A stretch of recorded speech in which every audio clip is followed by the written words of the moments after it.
Hej og velkommen til kanalen her. I denne her video skal vi snakke om Solo, som er en af de hotteste aktier lige nu i markedet. Det her det er ikke en dybere analyse, vi kommer til at lave. Det her det er blot en kort introduktion til aktien. Så hvad sker der med Solo? Solo er en af de aktier, som der ikke har været så meget snak om. Og en af grundene til det er, at de ikke har leveret så mange biler. Men potentialet for virksomheden er kæmpestort. Aktien koster lige nu $6,50. Og hvis vi kigger en gang her, så er den beliggende i Canada. Lad os hoppe over i hjemmesiden og kigge lidt på, hvad er det for nogle biler, de laver. Virksomheden har 3 elbiler i porteføljen. Solo, som er deres primære produkt, og så har de 2 andre biler, henholdsvis Tofino og E-Roadster, som er under udvikling. Så Solo, det her det er deres primære produkt. Umiddelbart i første øjekast, så er det i hvert fald personligt, synes jeg, en pissegrim bil. Men den har en lang række fordele. Og på grund af pandemien og de ting, pandemien har medført, så bevæger folk sig anderledes i byen, og særligt i USA. Det er en anderledes bil. Det er en køretøj, som jeg vil sige ligger mellem en bil og en motorcykel. Udover det, så er fordelen at den er ekstremt billigt. Du betaler i princippet kun for en enkelt sæde, hvorimod i hvert fald for de fleste vedkommende betaler for 4 andre sæder, som man i princippet ikke bruger. Det er en lille bil, som passer mange steder. Den er let at parkere. Hvis jeg hopper ned her, så tager det 2,5 timer at oplade bilen, og den kan køre op til 100. Så det er en forholdsvis en lille bil, og en bil, som man kan have med over det hele. Hvis vi hopper over og kigger på nogle af de andre biler, så har de en Tofino, som er under udvikling. Det er et større bil, en lidt mere, kan man sige, fancier bil. Der er plads til 2, og den kan køre lidt længere og kan køre lidt mere i timen. Og hvis vi hopper over til deres sidste bil, det er en E-Roadster.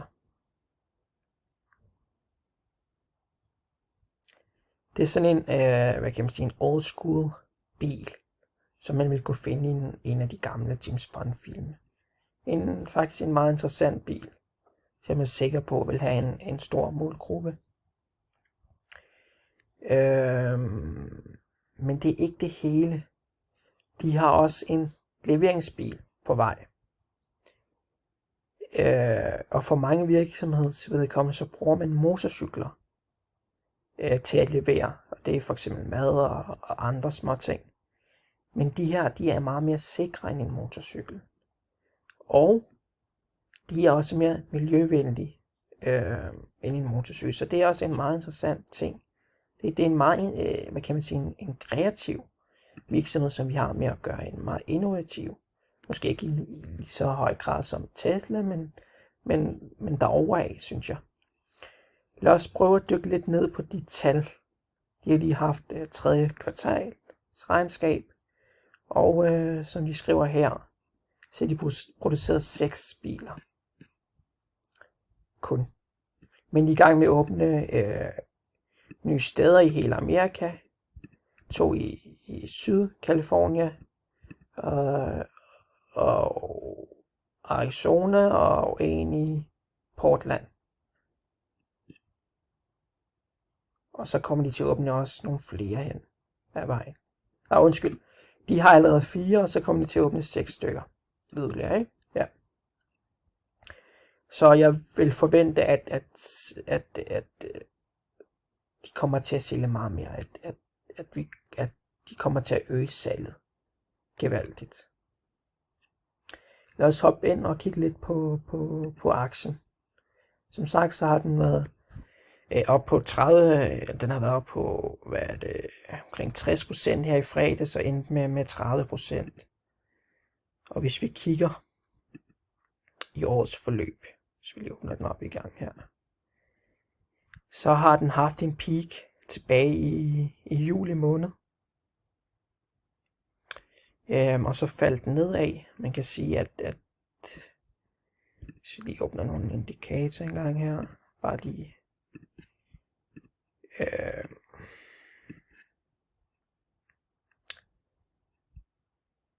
altså helt klart, så er den overkøbt i PT. Det kan man også se ved, at hvis vi hopper tilbage en gang og ser en gang, så var volumen her i fredags 171.000. Hvis vi går ind og kigger en gang her, så har de 78 antal aktier. 78 millioner antal aktier, og volumen op på 171 millioner. Så man skal virkelig passe på, og hvis vi kigger lidt her engang, så har den som sagt haft et peak tilbage i juli, og nu er den ved at indhente, ja, det har den sgu. Det var op på, det er 5, nu er den op på 6, og den var op på 7 i fredagshandel, ikke? Og faldt ned tilbage på 6,5. Og den er, altså indikationen det er, at den er overkøbt, men det ligner, at den sang skal komme højere op. Altså, det gør den. Og hvis vi kigger engang på markedkappen, så er det blot 500 millioner. Modsat for eksempel Neo, som har en markedkap på 61 millioner, ikke? Men man kan jo sige, at man skal passe virkelig på her. Også fordi, at den er jo steget uden nogen nyhed. Altså, der har ikke været nogen nyheder, som har fremprovokeret den her stigning, men har set de sidste par dage, ikke? Op på omkring 73-75%, ikke? Og været helt op på 102%. Man kan også sige, at aftermarkedet på de fleste EV-aktier, i hvert fald Neo, Xpeng og Li Auto, var i minus i fredags. Så det ligner, hvis vi er på vej til en korrektion, så man skal virkelig passe på med ikke at hoppe på, og så kan den jo falde. Den har jo gjort det før, at den har en tendens til, hvis vi kigger, at når den når nogle de her højder på plus 3, så er den med at falde, og den kan falde rigtig langt. Det samme så vi tilbage i 2019 og i starten eller i midt 2020, og det samme kan ske her. Men det er en virksomhed, som i alt har en rigtig stor potentiale. Og det er en virksomhed, som er meget kreativ, og som tænker ud af boksen. Men de er helt klart tidlige i forløbet. Og hvis vi kigger lidt på deres tal her, så er det ikke en virksomhed, som tjener så meget. Altså, 2019, så har de haft earnings på minus 31 millioner, ikke? Underskud.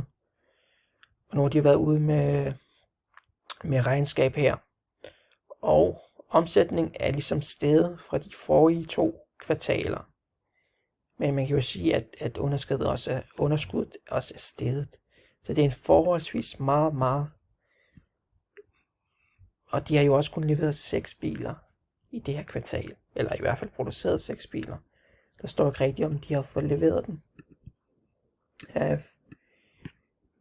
de har produceret 6 biler. Ja. Så som sagt, alt i alt en meget kreativ og en virksomhed, som tænker ud af boksen. Men de er helt klart tidligt forløbet, og der er langt vej op. Men med EV-euforien, som vi oplever lige nu, så er det en aktie, man skal holde øje med. Og potentialet er meget stor. Det er en virksomhed i Canada, som man kan forvente. I hvert fald. Det er en virksomhed med god kvalitet. Men som vi altid siger her i kanalen, så undersøg selv aktien, inden I laver en investering. Og jeg kommer til at lave en dybere analyse af den her aktie.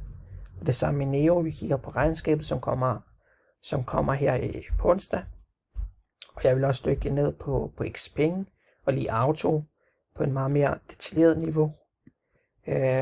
Og der er faktisk også nogle andre spændende EV-aktier, som jeg også vil kigge på.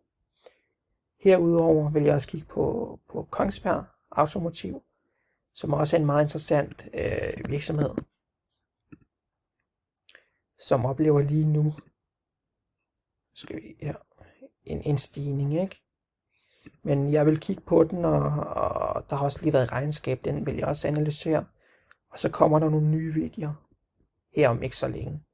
Så hop gerne ind i kanalen, følg kanalen, like vores videoer. Fordi når I gør det, så vil jeg se, at der er interesse for det, og så vil jeg lave mange flere videoer. Og som sagt, som altid, den her kanal, den vil forholde sig neutralt. Og den vil forholde sig kritisk, men selvfølgelig vil den også gøre det på en fair måde, ikke? Godt. Tak for i sommer. Hej hej.